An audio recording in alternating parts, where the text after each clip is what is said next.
Dərs keçirəm, 3-4 nəfər tələbə hey danışırlar. Narahat eləyirlər dərsdə, imkan vermirlər danışmağa. Bir gün, 2 gün, 3 gün səbrim aşdı, daşdı. Özümdən çıxartdılar məni. O həmən çox danışanlardan birinə dedim ki, qalx ayağa, çıx bayıra.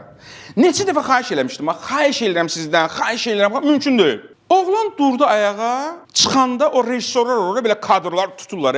Müəllimin gözü bəzən o cürdür, tutur belə kadrları. Bu durdu ayağa, çıxanda mənə bir pis reaksiya verdi sifəti ilə, mimikası ilə. Ki, yəni, nə boş-boş danışırsan, belə bir şey. Mən bunu tutdum, lap əsəbləşdim, özümdən çıxdım. Dedim, çıxma bayıra, get arxada tək otur. İndi bunu lap cəzalandırmaq istəyirəm də.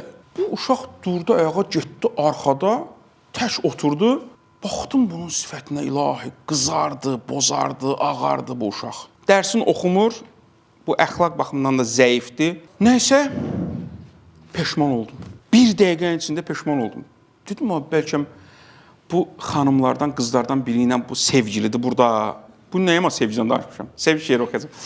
Hə, və o deyil, sinifdə var da xanımlar da, indi mən bu uşaqların yanında niyə görə bu uşağı pərt elədim? Bir dəqiqədən sonra peşman oldum, indi müəllim nətər davam edeyim dərsə. İstəyirəm davam edeyim, davam edə bilməm dərsə. Nə fikirləşdim? Necə xilas yolu? Sizcə xilas yolu nədir burada? Necə? Yox, bəyəfəndim, adın səni? Rauf bəy. Yox, bir dərə o çömçəni kazanın dibindən vurursan, ha. Əsas o məsələdir orada. Dayandım belə. Özümü toparladım, hamının qarşısında, uşaqların qarşısında. 2 dəqiqədən sonra, 1 dəqiqə üçün. Dedim, səndən üzr istəyirəm. Bunu deyəndən sonra, qabağda oturan o əcdahalar olur da belə. Onlar rəng aldılar, müəllim nətər tələbədə. Özü ki, elə tələbədən ki, yəni, elə dərs oxumur, belə də, yəni, özü üçün. Mən gördüm ki, başqa çıxış yolum yoxdur orada.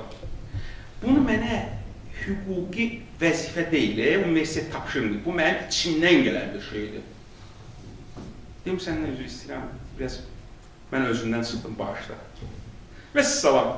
Sonra dərsi davam edelim, sonra dostlaşdıq.